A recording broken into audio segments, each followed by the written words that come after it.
Польское радио на русском. После муниципальных выборов в Грузии люди вышли на улицы, протестуя против их результатов. Сейчас протест подавлен, но это не означает, что он не возникнет вновь. Есть ли шанс у грузинского народа на демократию и на то, чтобы наконец-то оторваться от России? Спросим у грузинского политолога Гии Хухашвили. Опять в европейских медиа говорят о Грузии и, к сожалению, опять говорят в формате протестов и в формате вот таком, ну, можно сказать, негативным. Негативным, то есть не очень приятные события происходят в Грузии. Но, тем не менее, они происходят, и это уже показатель какого-то демократического роста. Как думаете, есть ли перспектива у протестного движения в Грузии вот по состоянию на сейчас? Потому что, как я понимаю, утихомирили, власть усмирила Да. протесты. Мгм. Ну, на сегодняшний момент, конечно же, особого оптимизма нет у нас, понятно. Почему? Потому что власть действует методично, действует по тем методичкам, можно сказать, которые поступают из Москвы. В принципе, идет по всем направлениям наступление, и, значит, уничтожается и политический класс, и гражданское общество через экономические, через значит, спецсредства какие-то, притесняется свободная медиа. А что касается на оппозиционном фланге, там тоже ситуация у нас не радует, можно сказать. Оппозиция слаба,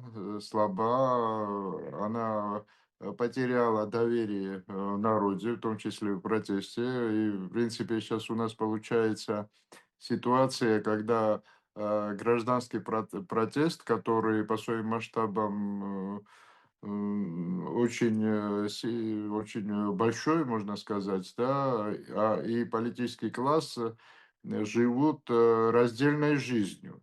И в ситуации, когда есть армия проевропейская, скажем так, да, доминирующая армия людей, но нет военачальника, ну, в такой ситуации, конечно же, достичь некоего успеха, когда нет элемента консолидации всего этого протеста, и протест раздроблен на мелкие части, ну, в такой ситуации, конечно же, сложно ожидать чего-то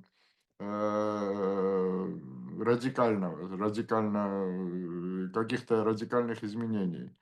Так что у власти нет легитимности в народе, с одной стороны, но и у оппозиции нет такой, значит, к оппозиции нет особого доверия, так что вот все это дает некие козыри, значит, э, грузинской мечте, и они, в принципе, научились. Ну, может быть, прямо ФСБ в Тбилиси работает, может быть, просто инструкциями и шпаргалками руководствуется, непонятно. Но технология, которая сейчас используется в Грузии, борьбы с гражданским обществом и политическими оппонентами, она один к одному, в принципе, соответствует тому, что использовалось в России в свое время, что использовалось в Белоруссии, была попытка и в Украине то же самое сделать, и, в принципе, один к одному. Просто сроки более сжатые. В России это происходило в течение 10 лет, а у нас, значит, как-то вот все это в сжатые сроки происходит. За 2 года, в принципе, власти удалось выстроить вот такую автократию, авторитарный режим, очень похожий на российскую. И те же самые пропагандистские месседжи, которые мы по сей день слышим в России, то есть демонизация Запада, Deep State, значит, и так далее, и тому подобное, да. И, в принципе, власть апеллирует на уропатриотические, значит, псевдорелигиозные и ратует о защите как бы традиций. Ну, все то же самое, все то же самое. И цель в чем? Цель в том, чтобы, значит, установить в Грузии так называемую суверенную демократию, да, как в России, с доминирующей политической силой и сателлитной оппозицией. В принципе, власть сейчас, от 4 октября, 4 октября смогла одержать тактическую победу. То есть для того, чтобы создать вот фундамент под этот режим, ему нужны были, нужно было, значит, организовать два события. Во-первых, провести выборы, ну, при слабой конкуренции, но без особого напряга получить абсолютное большинство. И на местных выборах им это удалось, но этого не хватает для того, чтобы сформировать, да, вот эту платформу. Им надо было еще провести некую силовую акцию, демонстрацию силы. Они очень искусно, скажем так, спровоцировали, ну, спецслужбы, очень искусно спровоцировали как бы противостояние на этой почве шили очередное дело госпереворота, и сейчас идут аресты по всей стране. Ну, А вот тут десятки людей уже арестованы. Вот тут Так можно что, да, уточнить немножко, да, чтобы мы далеко не отошли от этой темы, потому что да. действительно власти грузинские подают эти аресты как, ну, понятно, аресты тех людей, которые как бы пытались устроить госпереворот и так далее. Но из ваших слов я понял, исправьте меня, если не так, что неудача гражданского общества в попытке, ну, сменить власть, логичным каким-то путем, в том, что нету просто лидера какого-то, который мог бы Да, за собой это провести. А да. сейчас получается так, что, власти действующие, они пытаются как бы назначить лидеров и посадить их.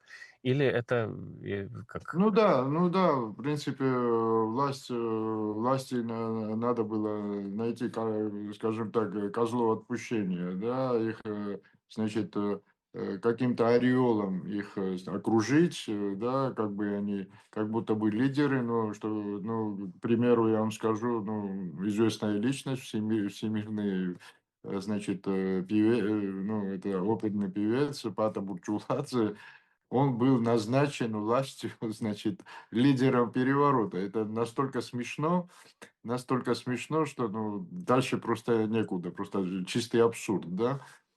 Но власть действует, это опять же, вот технологии гэбистов, скажем так, они используются, и, в принципе, они идут вперед. И, в принципе, это тактическая ошибка.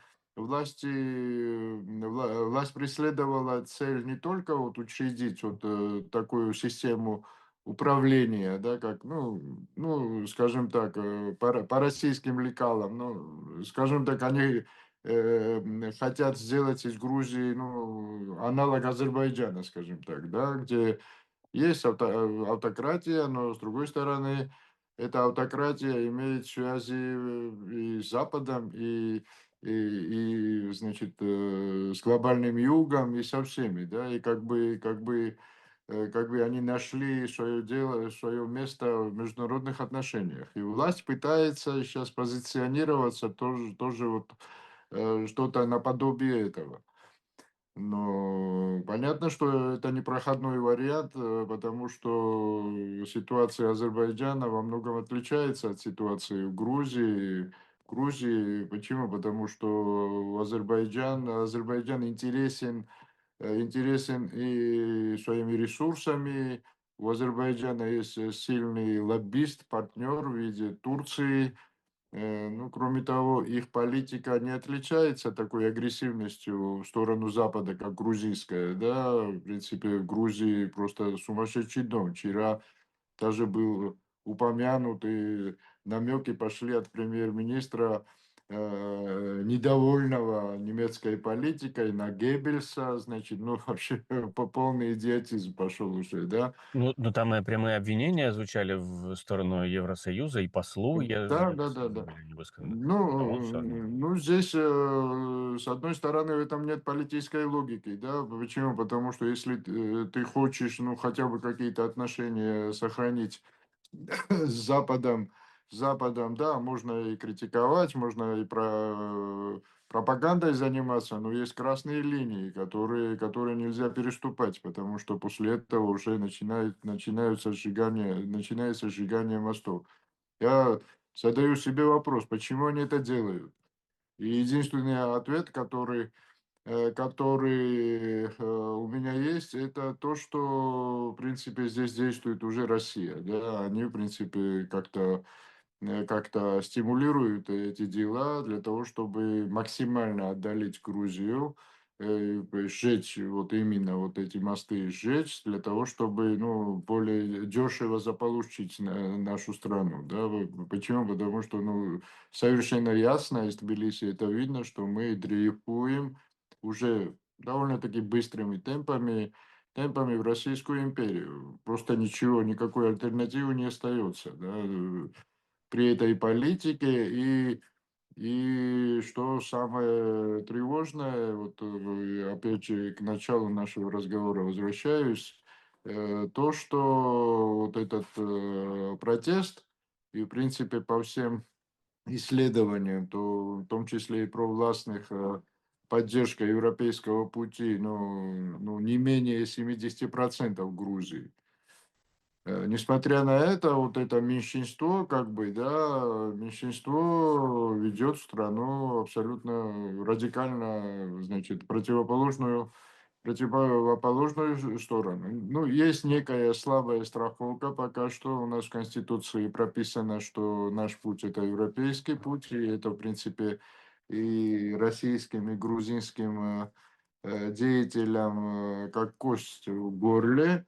И потому я думаю, что на будущий год, если они почувствуют, что система сохраняет стабильность, и, в принципе, они могут это себе позволить, на будущий год будут неочередные выборы. Внеочередные выборы власть попытается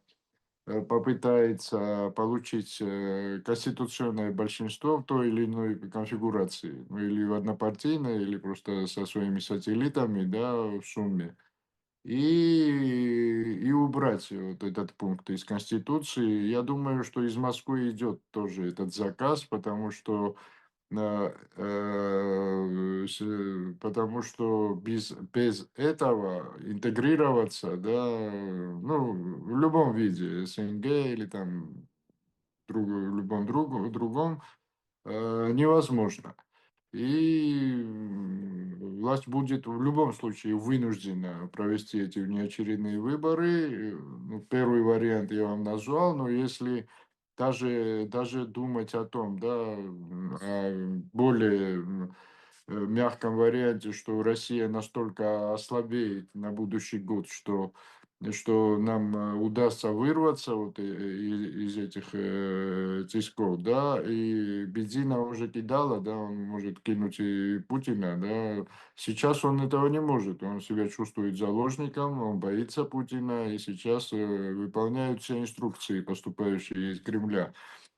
Но если Россия настолько ослабнет, что он сможет сделать маневр, и, в принципе, в этом случае он опять же вынужден провести внеочередные выборы, потому что с западной стороны он без внеочередных выборов легитимацию не получит.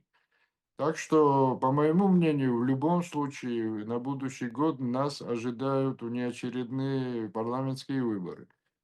И почему я об этом говорю? Потому что сейчас вот главное вот найти те точки опоры, те ячейки, скажем так, в грузинском обществе, которые смогут консолидировать вот эти прозападные направления которые получат мандат, да, в принципе, большинство грузинского избирателя, и дадим генеральный бой, как бы. Вот я вам скажу, вот Каха Каладзе победил сейчас на этих выборах в Тбилиси. В Тбилиси он стал мэром города, ну и власть пиарится, что там он получил там 70% голосов, но на самом деле цифры говорят о чем, да, на выборы в Тбилиси пошли 31% избирателя. Эти 70% превращаются в 20%. На самом деле 20% тбилисцев проголосовали за мэра города, да. И 20% в Грузии это административный ресурс. То есть у Кахи Каладзе, натурального избирателя, которому на самом деле нравится, оказалось, что вообще нет. Да, это чисто административным ресурсом. Он стал мэром города, и власть орет во весь голос, что он получил 70%. А об активности, такой активности в Тбилиси никогда не было. Да? Минимальная активность в Тбилиси это на всех выборах 40%, ниже 40%, значит, никогда не было. Но, с другой стороны, избиратель не пошел, потому что, опять же, альтернатива тоже очень слабая, да, и, в принципе, и вот эти настроения скептические, нигилистические, они сейчас доминируют в грузинском обществе. К тому же, так получилось, что часть оппозиции ратовала за бойкот этих выборов, как бы отнять целиком легитимность у власти.